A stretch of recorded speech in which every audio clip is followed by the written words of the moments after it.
it's good that we're on this podcast because the go fast was one of the strongest ones. It's like I was unconsciously creating things for me to do to feel valued. So even in my business, I would create problems unconsciously for me then to be the savior of them. It's wild to have that realization, and it rocked me. And when I realized those patterns and I started working through them and healing them, I just saw and felt life getting easier. Welcome to the Go Slow to Go Fast Lifestyle Podcast, where we explore how intentional living, simple habits, and slowing down can help us build a life we truly love. I'm Kendra Chapman, your host. And today I'm joined by Chris Marhefka, a transformational coach who works at the intersection of health, wealth, and relationships. Chris is the co-founder of the global men's movement 13 Pines and a seasoned entrepreneur with thousands of hours of experience in emotional healing, trauma work, somatics, breath work, and leadership coaching.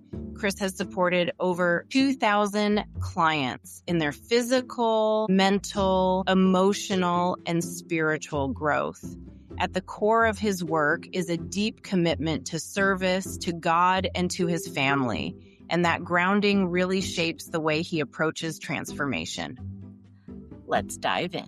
Chris, welcome to the Go Slow to Go Fast Lifestyle Podcast. I just want to say thank you for being here today. Yeah, thank you for having me on, Kendra. Before we get into your story and journey, I wanted to check in. I do this with all my guests just to see how you're going slow to go fast these days. Perfect timing, because as of recording this podcast, we are currently in our winter home in Mexico. As you may be able to tell from the background, we live in the U.S.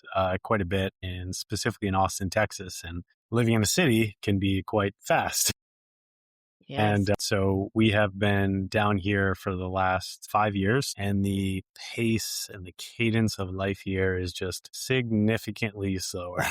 And it's something our whole family loves. We have so much more space and time for just spending time with each other. And what I find is when I go slower in my life, my creativity and my clarity just go through the roof. And so when I'm here, I definitely do a lot of slower things. We go to the beach almost every day, do some surfing, do some yoga, and just being out in the sun and in nature just for me definitely stimulates the going slower cadence for sure. I love that you get to just take that time with your family, and you've been doing that intentionally for about 5 years. That's great. Yeah, it's a really nice. It's like for me, it's a nervous system reset. I definitely run a pattern where I can get really, really busy if I allow myself to, and kind of get caught up in just all the what I would call distractions of life. But for me, I just always come back to the States, come back to like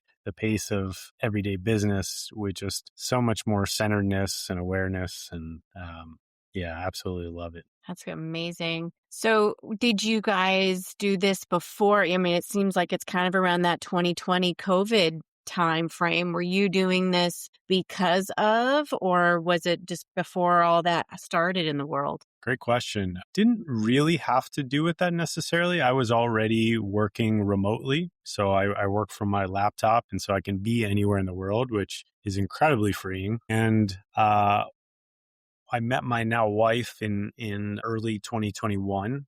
And we, honestly, we became very clear right away that we wanted to be together, start a family together. And we committed to each other that before we did that, we would just do everything that we wanted for just the two of us to really enjoy that time before we added in children, which changes things a lot. So a big part of that was travel. I hadn't done a lot of extended travel in my life. I'd taken vacations, but vacations back then when I was an extremely stressed out and busy entrepreneur were just highly stressed times away from my home, planning and traveling and then get there and then do activities. And then by the time I get home, I'm just as, if not more overwhelmed. And that was how vacation was before. And so we started traveling longer and slower. And as a part of that, just a good friend happened to be getting married down in this area. And we decided to spend a good amount of time after that. And we just loved it. We loved it. And so every time we came back, we stayed longer and longer. And now this season, we're here for 5 months. I think that's amazing that you're able to take that time. But, before we get into your story, I want to just kind of unpack that a little bit. You're in another country, intentionally living a slower pace of life. And I've spent some time in Mexico as well. And there is such a thing as Mexican time, Yeah. and nothing goes very fast, and you just need to adapt to the culture. It is what it is. But there are many places around the world that are like that. And so we as Americans, if you're listening to this from another country, we know that we may be perceived as, having a culture that is just go, go, go all the time. And, there are many Americans who live their life that way. But I think more and more of us are starting to realize the good life Hmm. means knowing when to go slow and when to go fast. And the more you can balance that to make your life sweeter, I think it's where you really do win Yeah. the best of both worlds. I fully agree. And it wasn't until I really started traveling that I actually fully embraced it. And it was just everything that I learned growing up, and every circle of business and entrepreneurs that I was in was just go as fast as possible. And that's the roadmap that I took for quite a while. And we also, in addition to Mexico, we've spent the last 4 summers in Europe, and it's similar. There's some differences, but there's a lot of similarities. And there's just a thirst for living. It's just like living for living's sake and not living for work, which is how I lived the first 33 years of my life for sure. And yeah, just long meals with friends and family, and kids are integrated into everything. You don't really, I didn't experience so much of the segmentation of families where we ship the elderly people away and the kids are in daycare or in school. It was just like everyone was integrated, and everyone, at least that we interacted, was generally more happy than a lot of people that I experienced in the States, in America. And yeah, it took some time for me to like unwind this value system of just go, go, go, like really work your life away. I mean, it's true. Most people do that, and then they quote unquote retire, and they lack purpose in their life, and oftentimes die early, and they don't really get to enjoy this thing that they've worked their whole life for. And so I really, about 7, 8 years ago, made a commitment to myself that I was going to love my life every day and seek to love it every moment. And I was going to design it so that I could enjoy it now and not for some future moment that I would hope would happen. And I unfortunately look at so many retired people when they have the wealth and they've now accumulated all from all this work, and they don't have the bodies or the energy to actually enjoy it and do the things that they want to. And so I made that commitment. And fortunately, when I met my wife, she was on the exact same page. And yeah, that's just how we've chosen to live. Yeah, I want to put a finer point on that. To live, it can look different for everybody. But once you make that conscious decision of how you want to live your life, then you work to make sure you create Mhm. that. And some of us get there quicker than others, but then we have to learn to slow down to enjoy it. So, can you just walk us back to that time in your life where you had decided that you wanted to become an entrepreneur and how that unraveled for you? And then we can kind of go from there. Yeah, absolutely.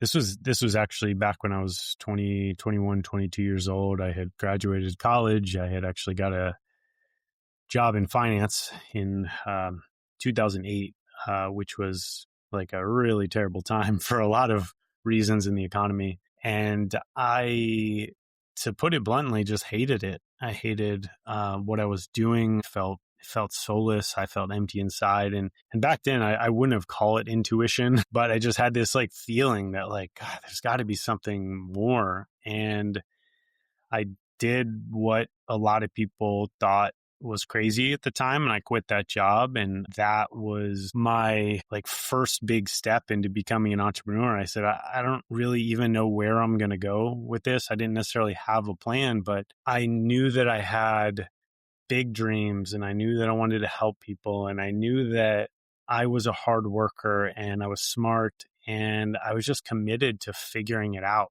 And I didn't know what that meant, but that was, Yeah, that was right around May of or April of 2009. And I was very broke for a long time in the beginning of my entrepreneurial journey. I was working other jobs to help support it. But I just look back to those times when I was sleeping on the couch of my office because I couldn't afford both the business location and my house, or I was like trading handyman work for living in someone like renting a room. I look back on it and I was working so hard, but I was so happy. And so there was definitely a shift there, not quite yet into the lesson of going slow, but it was very much my lesson of designing a life that I actually want and look forward to and wake up excited for. That's when it really started to set in. And I was the first entrepreneur in my whole extended family. It wasn't like a thing that I was aware of. But fortunately, I actually had some close friends, and both through high school and college, that their parents or one of their parents had blazed that trail, and they just were living differently. All the times that I spent with them and their family, they just seemed to be living differently, and I couldn't really put my finger on it. But the overarching thing was they just were designing their life and they were entrepreneurs. And I was like, okay, I want that. Yeah. Yeah. So thinking about, you in your early years, you were saying how hard you were working, but you were so happy that it's like that sweet spot of being in the flow, what people talk about, where it's like if you're searching for that passion, you find it, and then it intersects with how you can make that life that you want. That's that flow that people are searching for. And, at that moment, when did you start to realize that you were going to be able to reach your dream? Yeah, great question. I started to realize material success at first, and it was actually on the eve of my 30th birthday. I used to do this habit, this practice. I still do it, but it just looks very different now. Back then, I would set goals. My birthday's in December, so it always worked out well for like planning the next year. And I would plan for personal things, playing for business. And it was oftentimes really material. And I really realized that when I was sitting down to do it right before my 30th birthday, I looked back on all the spreadsheets that I'd kept, and I had hit pretty much everything that I said I wanted to do. Really, in my life, they were some of my biggest goals. I had achieved them. And that was the wake up call that maybe there was something more, because I started to ask, I was like, okay, so what do I do for next year? Okay, do I just set a bigger goal, like put another zero at the end of it, or like, and it felt really empty. And I'd built a few great businesses that I was really proud of, and I loved what I had done. But that was the first time when I went to do this exercise that I was started to question, like, what else? What does this all matter? And that set me on a few years, about 3 years of asking that question for myself. And it was facilitated by the fact that just 3 months after that experience, I had a health scare, which led to me really slowing down. And at this time, at 30 years old, I would say I was at the peak of my entrepreneurial career, maximum stress, minimum sleep. I had just gotten married, but I had put my relationship so far down the priority list behind all these other material goals that my relationship was so struggling. And then I was basically sat down and just said like you gotta, and I say at the time, I started to hear these voices that weren't necessarily mine.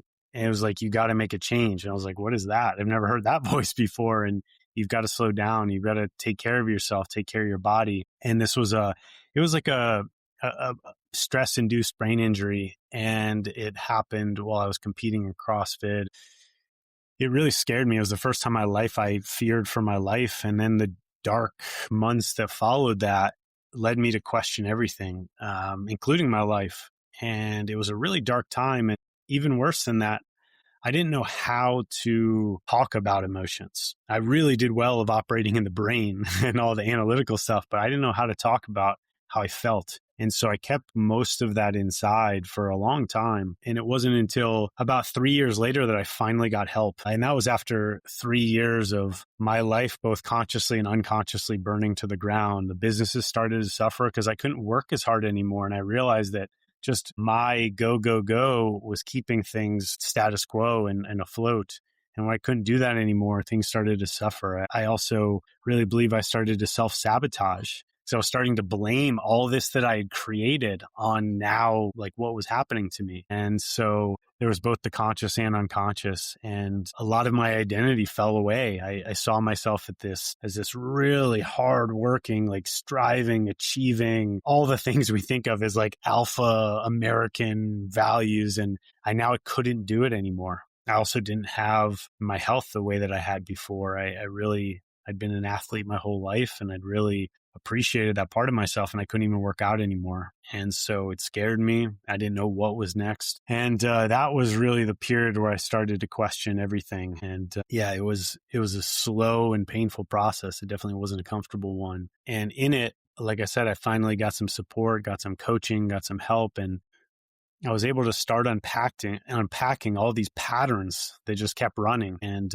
for me, it's good that we're on this podcast, because the go fast was one of the strongest ones. It's like I was unconsciously creating things for me to do to feel valued. So even in my business, I would create problems unconsciously for me then to be the savior of them. It's wild to have that realization, and it rocked me. And when I realized those patterns and I started working through them and healing them, I just saw and felt life getting easier. It was getting easier and it was getting better. And so I just kept doubling down on that, and really still do to this day. I mean, I think my personal development journey will continue indefinitely. Yeah, so many things that I want to unpack, but it sounds like there was the time right before you had your health crisis where you were getting whispers of you need to slow down, you need to slow down, and you didn't know what that was. You kept pushing. Then you had your moment with health it was a scare. It was while you were doing CrossFit, and that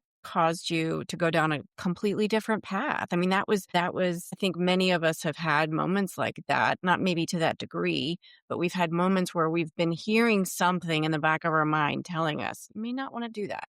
You may need to do this differently. And when we ignore it, that's when it's going to get louder. Unfortunately, sometimes it looks like a physical situation. Yeah. And frankly, they started as whispers, but I was stubborn and hard headed, and they were getting loud signs. Like the whole year prior to this major health crisis happening, I was getting injured like consistently, like every month. I would break something here, I would tear something there, and like that year, my sleep was just, I don't think I really slept deeply that whole year. I was just always stressed. My mind was always going. There were so many signs, and I just was refusing to listen to them. And they kept getting louder and louder until they were unignorable, honestly. Yeah. And then you no longer can ignore because your body is needing rest, needs recovery. You're going through this health crisis. So at this point, some refer to this moment maybe as a dark night of the soul. You had to pay attention to it. You had to do the inner work and the outer work of recovery. Yeah. Yeah, absolutely. That's definitely what it was for me. And I laugh because I use that term all the time. But for me, it was like a dark year of the soul, dark multi-year of the soul, because I didn't immediately ask out for help. I even when it happened, I kept it inside. And so it was a multi-year period of just a lot of darkness for me and a lot of uncertainty. And this was coming from, again, someone who I always felt like I had it all together. I told everyone I had it all together. I thought of myself as this like poster child of like control of my life and all these things. And it just, none of it was true. And that was just the way that I kept it all feeling safe for me and comfortable, but it really wasn't. And it just unraveled and unraveled and unraveled. And yeah, so many signs. At this time, my dad was starting to have health issues as well, heart issues. And I remember reflecting on his mortality and my own mortality. And that was like the thought that really was with me for those few years, is like, is this how I want to live my life? And if it ended tomorrow, like, would I be happy with that? Like, would I be happy with what I gave, what I served, like my impact? And even though I had done a lot, the answer wasn't a clear yes. And so it was like that question that really got to some of those deep layers and continue to, honestly. Yeah. So besides the self-reflection, looking at, parallels of your life with your father's life and health and choices and working with a coach, where did you start to really turn that corner? Yeah, I remember it vividly. I was traveling back from, it was actually Thanksgiving, funny enough. We're recording this right around Thanksgiving. It was Thanksgiving 2018. And traveling back from a road trip with my then wife, different than my wife today. And I remember crossing the border. We were living in Florida at the time, crossing the border back into Florida. And I just had what I guess some people would call like a panic anxiety attack. And I just started freaking out and I started bursting into tears. And I wasn't someone who in the past cried really much in my adult life. And so it was so overwhelming. And what I realized as I pulled over and we stopped and she was just comforting me, it was just because it was a huge surprise for her. But I had this realization that all of this that I'd built, all that I had achieved, I didn't want to go home to it. I just had this sense that I wanted to turn around and go anywhere, just escape it, eject from it. And it didn't matter. I said, I don't care about any of it. I just don't want to go back. And that was the moment that I decided. I was like, okay, I can't keep living like this. And my then wife was in the middle of a program that was like around emotional and child healing and healing our subconscious patterns. And in a way, I was starting to get jealous. She was getting happier. She was feeling lighter. And I was like, okay, I gotta do something. And that was right there. And so I did that in January of 2019. And then I started attending some retreats and started doing some deeper healing work. And so like January 2019, end of 2018 was when I finally made the decision, because that's really all that was missing. All the signs were there. All the feelings were there. I just didn't fully decide like, okay, I'm going to do something about this. And that's when it happened. So it seems like, or it sounds like, based on what you're describing, is that your body had to catch up to your mind and your mind had to listen to the signs. Everything needed to come together. It was almost like a somatic response of just getting all Absolutely. those emotions out. Yeah, it felt like the best analogy was like it was like a compressed air or or a champagne bottle is a good analogy. And it just had enough easing of the top that when it popped off, it just all started coming out. And, it continued for quite a bit. Like that whole year of healing was just like so much emotion, like so much. And it was because I'd suppressed it my entire life. I would say kudos to you for allowing it to come up and like working through it. Because I think many people listening or watching on YouTube may have been in a situation like this and we push those emotions down because we don't want to deal with them. And that makes it worse. We've got to work through it at some point. So do you want to do it in the moment and that whatever the moment is, or do you want to do it 5 years from now when it's worse, however many years? So I think it's amazing that you were able to just work through that. Thank you. And I have enormous compassion and empathy for people that experience that, because it was absolutely me for my whole life. And I understand all of the ways that we protect ourselves from feeling those emotions. There's the ways that we let them seep out in our life that are unhealthy. There's the ways that we turn them on ourselves. There's the ways that we suppress them and pack them down. There's the ways that we distract away from them. That's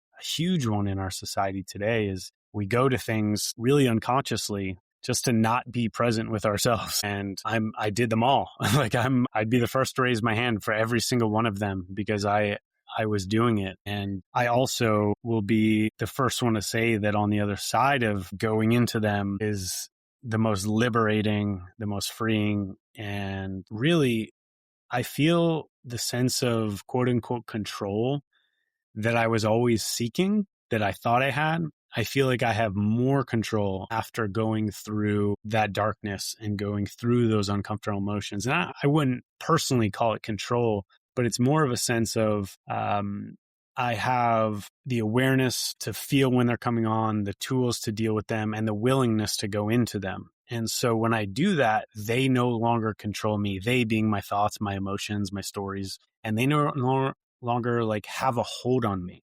So I finally have the steering wheel. I finally have the reins of my own life, and I'm not being really like a puppet to these internal things that are happening inside of me anymore. Yeah, it's an incredibly empowering thing. That's the word that I would use, is it's incredibly empowering to finally come to that place to where I no longer am that puppet or the slave to the stories. Yeah, it sounds, I mean, to me, this story of almost like death and rebirth, now that you've come through that process of introspection and then making changes in your life and growing and being aware that it's going to continue. It's not just a one and done, like it's an ongoing process. I know now you're helping others go through this as well. Can you talk a little bit about what practices guide your approach to showing up for others, for yourself? You know, you're a father, you're a partner. I'm sure you're collaborating with others these days. So how are you working through these growth steps now? Yeah, thank you. Yeah, this is a career path that I never would have guessed, imagined, or even saw coming. It really chose me on the other side of doing all this stuff. And I, it came from a place of deeply wanting to share what was impactful for me and what really changed my life for the better. And better is such an understatement. And so I wanted to share them. For me, there's 2 to 3 like foundational kind of tools or practices that really kind of weave into everything that I do. The first one is absolutely the breath. And breath was something that I got into really early in my journey. Even before my journey as an athlete, I actually was coached on how to breathe better so that I could run longer or train longer. And so I was already aware of conscious breathing. And it's something that a lot of people won't even really realize, is that we, of course, will breathe involuntarily if we don't breathe voluntarily. Our body does that for us. Thank you, body. And also, we have the capacity to affect the depth and the cadence of our breath, and we get to direct it if we're conscious of it. And so I started experimenting with many different breath modalities and just seeing and experiencing all the benefits. And for me, it's like the topic of your podcast. It slowed me down. It got me into a regulated nervous system. It allowed me to feel safe to explore my body, or the sensations that were happening within it. So it was kind of the access point. It was like the first thing that I really had to commit to. And then once I was doing the breath practice, I started getting more into like an awareness practice. Some people call it like a mindfulness or a meditation. I've gone through many different modalities. And what I realized in that process, in that step, is that there's a part of me that can simply just be aware, and it can just simply observe the thoughts or observe the feelings. And it's almost as if this wiser part of me, it's like this wise old grandpa part that can just sit and watch it. And so as I practiced that with the breath and the awareness, I realized I could go through like the heaviest of emotions, the deepest feelings, and the deepest fear too, and just be with it and just let it be there and breathe with it.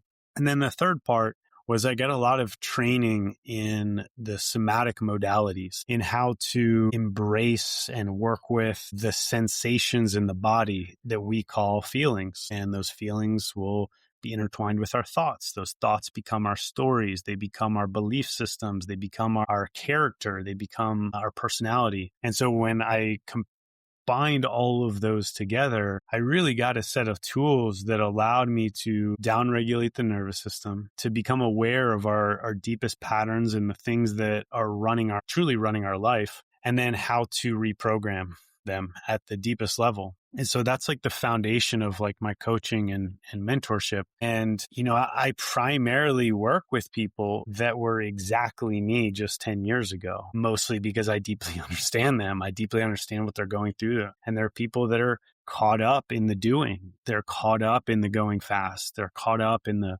high stress, high distraction lifestyle. I can relate to them. I can see them. I can really feel what they're going through, I can still tap into that part of myself. I still get caught up in it. I'm not at all perfect. I get caught up in the go, go, go for sure, especially being a father, and life gets more challenging. So I can kind of slip back into those patterns myself. And I also know what's possible when you take someone that has that drive, that has that, like, they want to create something big in the world, and then that they clean some things up inside of them, and they can now direct that energy to something that better serves everyone, including themselves, and is more aligned with them. And so that's why I'm incredibly passionate about working with entrepreneurs, like very high drivers, because they understand that when they're on 100%, like the impact that they can actually have. I call it a lot of people use ROI, return on investment. I call it the ripple of impact. You can actually measure the ripples that go out from one person doing their work. And those ripples go out very, very far, farther than we think. And that's like my driving reason why I do this, is that I know when I work with and we move through some of these deep things, that impact is going to ripple out like far beyond anything we'll ever see or hear. I love that you've taken the ROI and made it, because it is true. What we do in the world to affect the collective is a ripple effect. We can either do negative things or we can do positive things. They can be small or they can be big, or they can be in between. But whatever we do, we are making an impact, whether we realize it or not. Yeah, I love Absolutely. that. So thinking back to where you shared, and I've had a similar moment where you go back and you're getting ready to make new goals. You're reviewing everything that's happened in that year. And we're all coming up to that if you're watching this in the next couple of months or 5 years from now. Last quarter of the year is where we start to kind of take stock and we review, and then we decide what we want to do next. And if we're a super attractor, or we're a highly driven entrepreneur or professional, amazing parent, whatever we're proud of, we can probably look back and see all the things that we've accomplished that we set out to do. And that's where you should celebrate. You should say, wow, that's amazing that I've accomplished all the things that I wanted to. Now what? And that's where you took it to the next level. Although you had to go through your dark night of the soul, dark year of the soul, I think your higher self was realizing, yeah, let's go. We got this. We're just going to have to do a little bit deeper work, but we're going to get to the other side and we're going to do what we really want to do. Absolutely. And I have a couple like affirmations that I use and I share all the time. And the first one is more like a belief that I hold around transformation and personal development. And I use it for myself all the time, but I also use it for my clients. And I say that if you're being shown something or a challenge presents in your life, there is some part of you, some part deep in your soul, deep in your being, that is ready to face it. Otherwise, you wouldn't see it. And so it's a very impact to hold, because if I can stay connected to that, it doesn't matter how big the challenge is. I know that maybe I don't know the outcome. Maybe I don't know how long it's going to take, how hard it's going to be. I don't know what's going to be involved, but I know that I'm ready to go into it. I know I'm ready to go towards it. And so that's the first thing I would share with people that are experiencing challenge in their life, is that there's some part of you that's ready. There's a courageous part of you that's like waiting to come online and like step forward. And then the second one is one that I've started using around like the goal setting and around how I orient like planning for myself and my clients. And it's this or better. And so I take all of the celebrations, I take the beautiful moments, I take the peak experiences and the time where I was feeling the most alive, and I say this or better. And I don't always know what the better is, but that's the starting point.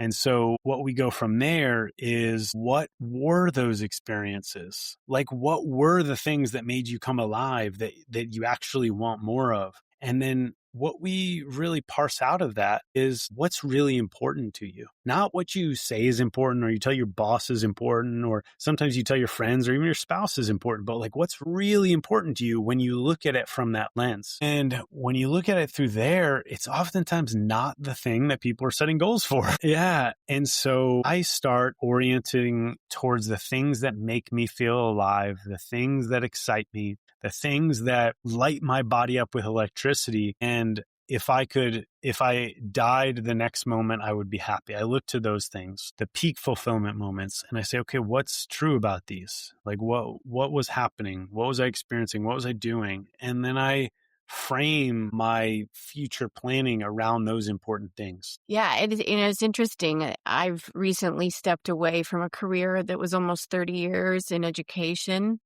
And I think I know I was meant to do that. I needed to learn from people in that space. And I needed to know that I was capable of being a leader and learning things and being an educator and all that and helping people. That was the bottom line. I wanted to help people. And I did. But then, like you said, you start to realize what's really important. Do I want to be helping other kids? Do I want to be pouring into other children, or do I want to spend time with my own? And that's where I had to make that decision to spend the next so many years really pouring into my own children, spending time with them, being at home. So figuring out a way to work from home so I could still do things that I love to do that light me up, but I can also use my values to guide how I want to live my life. And so I've chosen to work from home now. And it looks very different. And I'm not making as much money as I was before, but that's not what I need. I need to be with my kids and be with my family. So that totally aligns with how you have led others to start to realize what are your true values and do they align with what you're doing in life? Yeah, there's a question that I ask every one of my clients at some point in this planning process, because that inevitable question always comes out, like, oh, what about money? Like, what if I'm not working 80 hours a week? How am I going to make as much? And the question I ask is one that I got from one of my mentors, is to live this dream life that we're designing together, that we're creating, that's coming alive in you. Like, how much is enough? Like, how much is that really? And so we come up with like a few different numbers. One's like a wild, like stretch one. One's like a comfort one, and one's like a bare minimum one. And so to actually outline that gives relief to the part of the brain that is just stuck in this more pattern, because I think everyone understands this logically, but there is never enough money if you don't believe that there's enough. There's always more. You can look at the richest people in the world, and if they're in the pursuit of more, they will always be thinking they don't have enough because it's infinite. And so until you have some like guardrails around it in your mind, you're always going to want more. Like, if you're operating from that place, it seems obvious, but it's not obvious to most people. And it leads us to keep pursuing something that isn't necessarily important to us. Yeah, what money can afford us can be important to us, but it's important to make those things the actual important ones and not the money that creates those things. Because what a lot of people realize in this journey is that they already have right in front of them so much of what's important to them, but they're putting this energy on something else in the pursuit that it's going to buy some future thing that's going to get them important happiness or whatever. It's wild when we really unpack it. And so it's important to know, like, okay, what is enough? Like, what would be good? If I could do all these other things that are my dream life and I make half as much as I do today, would that be okay? If you'd make 10%, if it's the same amount, whatever, as long as we define it and we get some sort of idea around it. And what's funny is as my clients move in the direction, there is sometimes a little dip. Sometimes they choose to do a massive change. They shut down a business or whatever, and there's a little dip.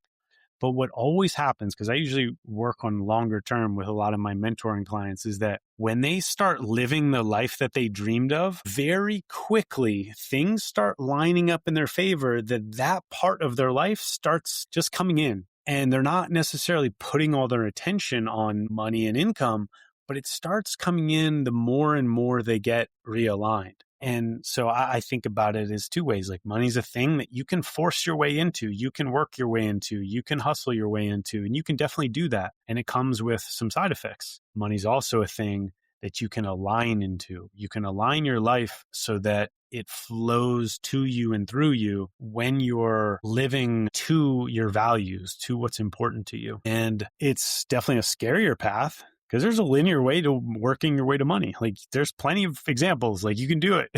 And also most of those examples end up miserable. And so I did myself. And so I started choosing the other path. And I started choosing to prioritize the important things first. And, I'm fortunate enough that I've kind of passed the point where, okay, the other part catches up, because I did take a huge pay cut from when I sold my businesses and I left that like high driving world, and it scared the hell out of me, to be honest. And I had to be with that fear. And also I was okay with it. I was honestly okay with Mm-hmm. it, because even with all that possessions and money and prestige and achievements, I still felt empty. So I had enough wherewithal to realize like that wasn't it. And if I kept adding zeros and if I kept adding more, it wasn't going to be it either, because that's the pursuit I did for 10 years. And at no Yeah, point when I hit the financial goal did it fully fill this black hole. And so I had enough evidence to say that there actually is no thing that's going to fill that black hole if I always think that there's a black hole that needs to be filled. for sure. Yeah, more money doesn't mean that you're going to be happy, right? And we've heard that more money doesn't equal happiness. You've got to decide right now, if you're listening to this podcast or watching on YouTube, you've got to decide, what do you value and what do you want your life to look like? And the money will come if you are doing what you love and you are aligning your life with your values, beliefs, and, making sure that you have what you need. Yeah. And there's an But old it sounds easier than it sounds, probably yeah, looks. yeah, for sure. Definitely sounds, it's simple. It's definitely not easy. And there's a saying, and I'm not a biblical scholar by any means, but that man cannot worship two masters. And if you're worshiping the master of money, it means you can't worship the master of your happiness, your aliveness, your soul's deepest calling. You're already worshiping a master. You can't worship two. And so I love the conversation of prioritizing, because when I first get to this with a lot of people, they have like 6 things as their top priority. I'm like, no, that's actually not how it works. That's not how the hierarchy works. The priorities work is like, you actually need to decide what is most important to you. And that's a wake up call for so many people. And I lied to myself for a long time around it. I thought it was one thing, and it's not that I was lying. I just didn't fully understand the whole truth. And there's a great book called Everyone Lies, and it kind of unpacks this, is that we're only saying the truth at the level where we're currently at.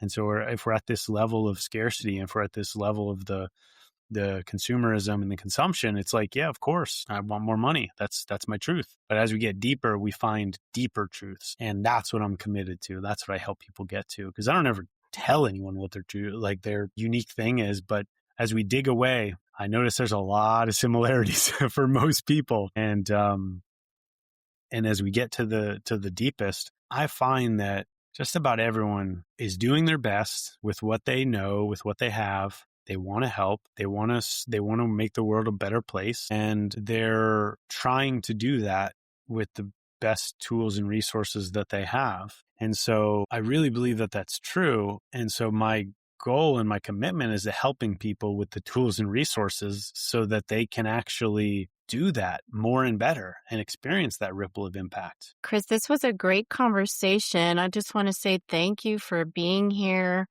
And if listeners and viewers want to know more about how to work with you, get in touch with your teachings and your coaching, how can they find you? Yeah, the best place that has all of it is chrismarhefka.com. Also, Chris Marhefka on Instagram. I post everything that I'm doing there. And they can find everything from the mentorship stuff to I run a men's program as well called 13 Pines. They can find all of that through my personal sites. So, And we'll definitely make sure all that's in the show notes for anybody who wants to look that up and find out more. So we've had I think it's been a great conversation. Do you have any final thoughts before I let you go? one that comes to me is the topic of your show, and it's kind of like a parting summary and word of advice to take a deep breath, let it go, and then maybe do that a few more times and give yourself a moment, allow yourself a moment to slow down, to let the mind slow down, to let the breathing, the body slow down, and just be surprised by the miracles that unfold when you continuously do that, and the clarity that comes. All the answers that everyone is seeking in their life already exist within them. And it's simply just a excavation process, like digging for gold. And the breath and slowing down is the first step in that. So that would be the last thing I would leave people with, is just a whole wrap up, is taking a nice deep breath. Well said. And hopefully you all joined us with a nice inhale and exhale at the end of this podcast. Thank you so much. Thank you, Kendra. Well, I hope that you agree that today's conversation was fun and grounding as much as I did. And as you move through your week, think about one small habit that you can shift. Whatever you're consuming or doing that you want to change, just slightly change it. Because when we slow down enough to notice what matters, we create space for more of it. So notice how it feels in your body when you do that activity. Do you feel good? Do you want to do more of it? Make space in your day. So you do that every day to feel a little bit better. And if this episode brought a smile to your face or a shift in your perspective, share it with someone who could use a little more happiness in their life. And as always, I'm so grateful for you to be here listening in every week, doing this work with us, alongside of us, choosing intention and building a life that feels good from the inside out. Just remember, until next time, the light in me honors the light in you. And as you head into the rest of your week, let your light shine through. Go slow to go fast. And thanks for listening.